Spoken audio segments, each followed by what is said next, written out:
Hello people, Nicholas here, aka Father Christmas. I thought I'd do a life series. I'm going to talk about some of my experiences, so it's a video log. And here I'm going to try and be very open and candid about some of the things I know.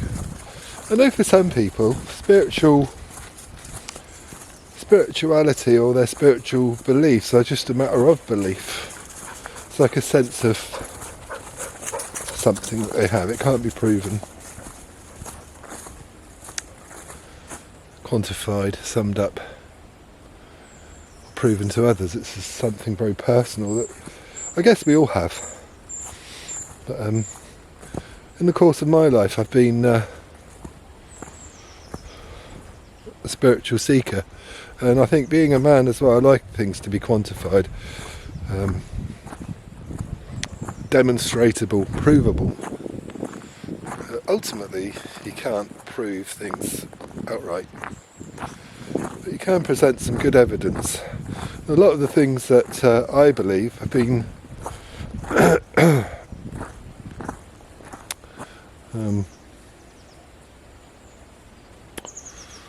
I don't know, maybe solidified to a degree by my investigations and by my own experiences. So these things I'm going to try and share with you. So it's quite a massive subject, and I've experienced a lot of things, and I won't be able to sum it up in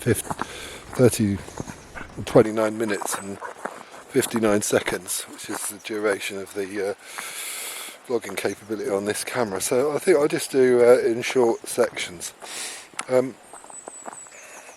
First of all, I think my interest was kindled by an experience I had in Shaftesbury. I was in the construction industry, and I've been working away and with my family, and I've been earning good money, but I wasn't happy because I was away from the people I loved, my home and my family.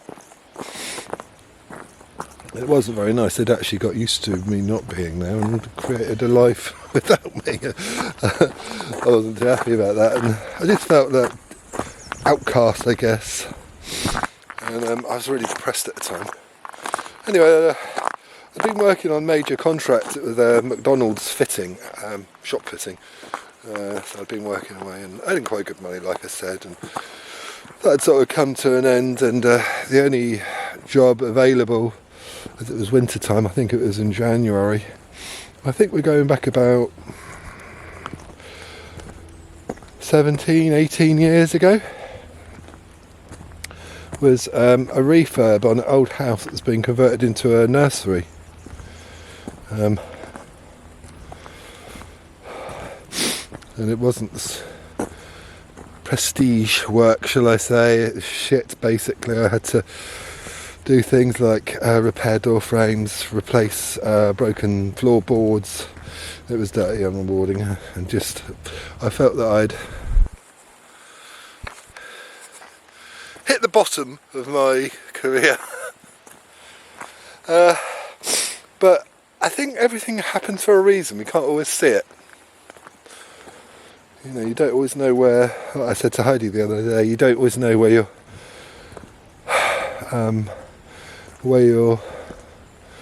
going. You can't always see the end result, but you know, there is usually a reason for why things happen. But, we can't always see until we get there. And this is one of those moments. I'd met a guy called on this job called John. He was a plasterer and a bricklayer, but also he was what they call a medium. He was a person that communicated with the spirit world and would give messages to people. I'd never really come across anything like that before. I'd perhaps heard of it on TV. Just thought it was totally fabricated, to be honest. Very cynical. But he'd said to me, we were talking actually in a room, and I'd had a dream the night before, and I was talking to him about this dream, and he just seemed very attentive. which is unusual. So most people I'd met up to that point were only really interested in themselves, and you know when you start talking to people and they go, you can tell they're not interested. Well, John wasn't. He was very attentive, and I thought, that's really unusual. It was very refreshing, actually. And after I'd finished, he said to me, he looked at me, and there was a little bit of hesitancy, but he said to me, you've got someone around you, he said, like a father, but not a father. All the hairs on the back of my neck stood up. And the reason why it struck me, or struck a chord in me, was because I knew the person he was talking about, and it was my grandfather. My granddad, when he was alive, he was Mr. John Morrison, Scotsman, was my mentor, and he was a military man, and he always used to enthuse me, you know, give me some enthusiasm about life and lift me. I really loved him, and I think after he died, when he died, it was a real blow. It was the first time I'd cried since I was a child. Heartbroken, but at the same time it was such a massive relief to let that go. Been holding on to a lot of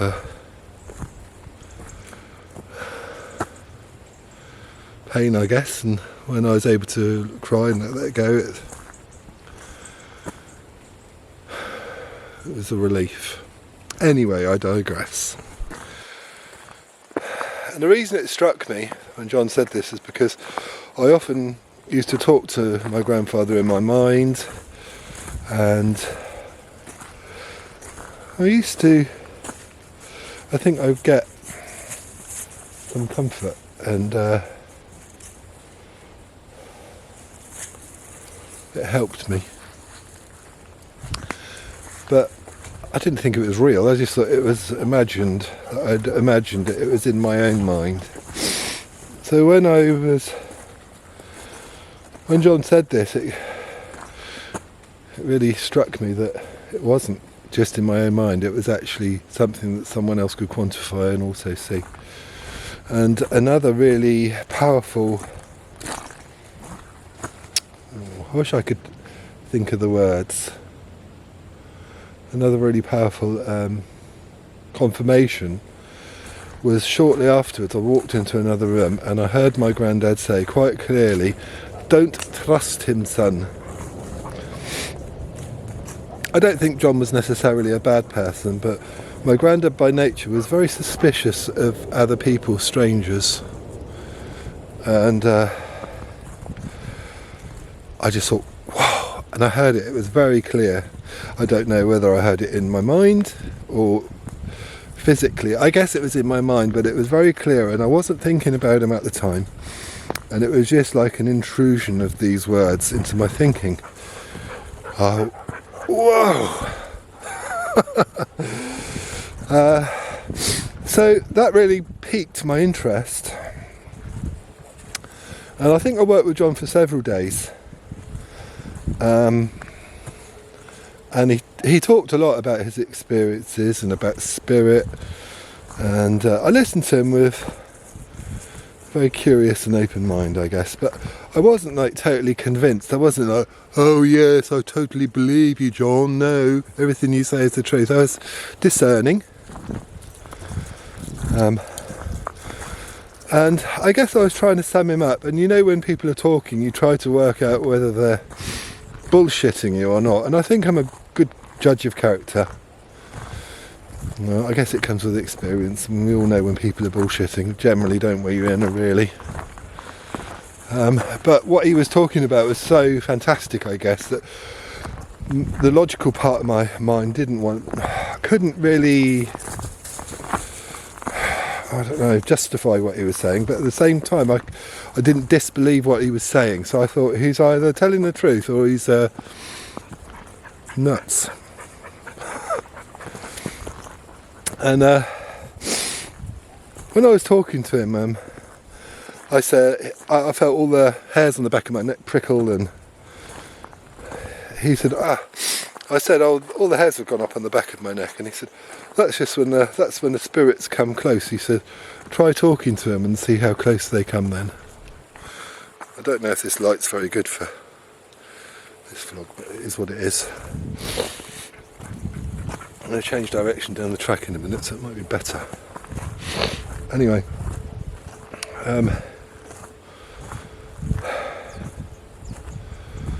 so I thought, maybe I will.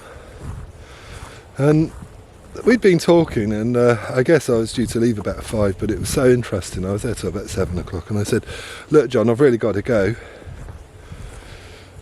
I said, I started packing my tools up and putting them in my car, and he goes, oh, let me help you. And I just thought that was a really kind gesture. And but as he walked down the corridor, and it was well lit, there was a 100-watt light bulb, no lampshade, in a bay in the hallway. And as he walked down the corridor, I'd never seen anything like this before. There were 2 small coloured blobs of light, orbs, I guess they're called. I know they're called orbs now. And they were moving independently of each other. And they followed him down the corridor and out of the door, just inches above his head. I'd never seen such a thing. I was like, what the fuck is that? When he came back in, I said, you're going to think I'm a bit mad, but I just saw these 2 coloured blobs of light following you down the hallway. And he just said quite calmly, he said, yeah, that's the spirit, my spirit guides. And I guess for me that was a confirmation that what he was saying was truthful. The dogs have got to jump into every muddy puddle. Stinking hounds. So, I packed up. He offered me to come back to his place and meet his girlfriend Diane, who's a healer, and talk some more, but to be honest, I'd probably at that point reached my full capacity, and I was a little bit scared. So I declined. And I left that evening, and I wasn't to see John again. I was heading back to Devon, a long drive down the 303 from Shaftesbury to Devon. And I thought, I looked, just as I'd left, I thought, I need some fuel. My fuel light was on, and it had been on for some time, so I knew I didn't have a lot of fuel left. And I thought, I'll give it a try. I was not in any meditative state of mind. I'm not lit in any joss sticks or candles or anything. Just normal, everyday state of mind. And I just thought, I'll try it. So I said out loud, I said, hi Grandad. I said, if you're there, have you got any messages for me? Doesn't it sound bloody corny? It's like, is there anybody there? I felt stupid. But then it was like someone had opened the door. My granddad was there, and he drew close. And this is the way I would explain spiritual communication. It's not as, for me, it's not as a dialogue where people recite a dialogue. It was much more intimate than that. It's mainly, it felt like, if I could explain it, is our own mind. My own mind was overlaid with the mind of another. So it's very direct. So you're able to perceive them through your own mind and body. That's really hard to explain. So I was given an image of, or I felt the impression that he was thinking about my mum. This is so awkward. Words are so clumsy and inadequate. And my mum had often spoke about my granddad, and I loved him dearly. I was very close to him, but my mum wasn't, and she felt that my granddad had emotionally abused her as a child. She never felt that he truly loved her, and I think maybe that was true. I think that when my mum was born, she was the firstborn, I felt that he felt that it was the wedge that had come in between him and the woman he loved, and I think that happens, it's quite a common thing in relationships.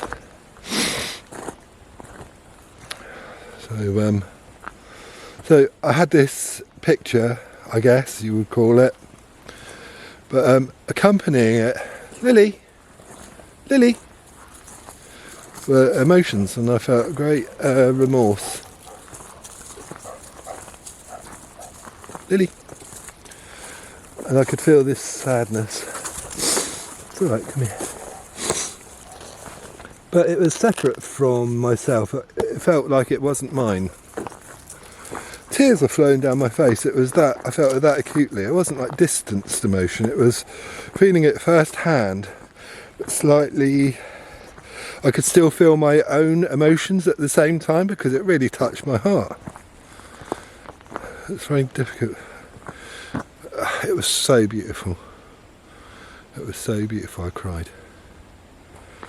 And I knew the message that he wanted to give was to my mum, and he wanted to say how sorry he was. And I was convinced of its genuineness because I could feel the emotion. Very direct. Such a privilege. So I knew that was the message I had to give to my mum, or that he wanted to give to my mum, and I was going to do that. I did that. So when that had finished, well, it wasn't as if it finished. I basically closed the door. I said, "Look, Grandad, thanks, but I have to get some fuel." And basically, I just switched back into my everyday state of mind. I stopped and got some fuel, and made the trip back. Didn't really sort of think too much about that. I just, came into everyday awareness. I guess came back to the present moment. And but going back down the motorway, the sun was setting, the sky was colourful, and I just thought, I was just struck by this very profound feeling that the world was such a beautiful place, that we are gifted with this wonderful nature, beautiful planet, and that it had been made hard and cold by the minds of people, men.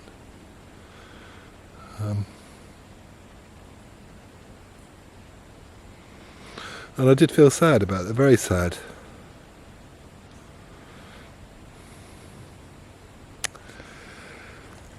And I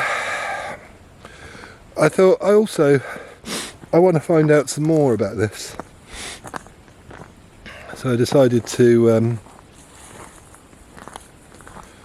go to a local spiritualist church, which I discovered through talking to John, that there are these places, spiritualist centres and churches, where people go and demonstrate mediumship. And for me then, I knew that a new path had opened up, and this was the way forward for me. And a great sort of burden lifted from my shoulders and my heart,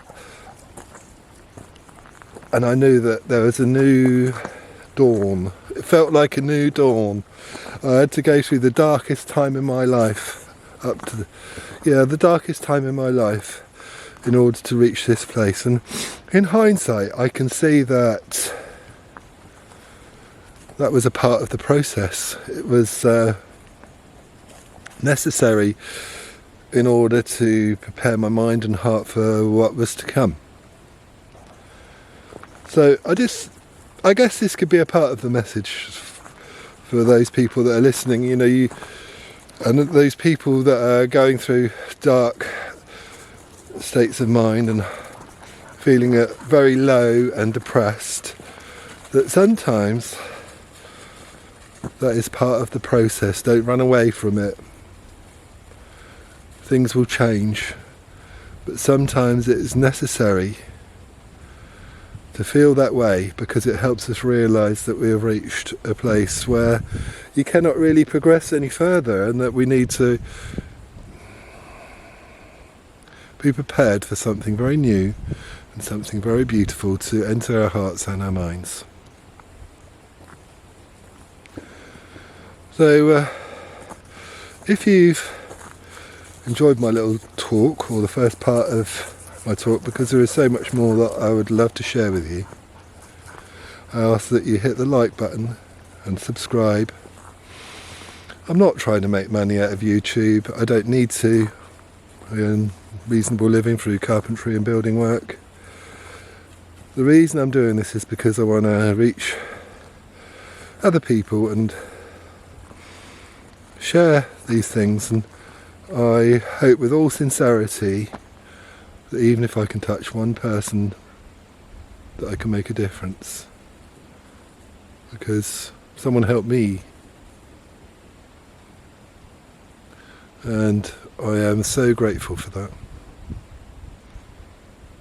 So grateful. And I guess it's like sunflowers, isn't it? You know, one sunflower seed can create a head of sunflowers, hundreds of seeds, and that's the way it spreads. The light. And we need some light in our world, don't we? You know, there's so many unhappy people. There's so much suffering. I don't think that this knowledge will alleviate all suffering, but it certainly helps us get a bigger perspective.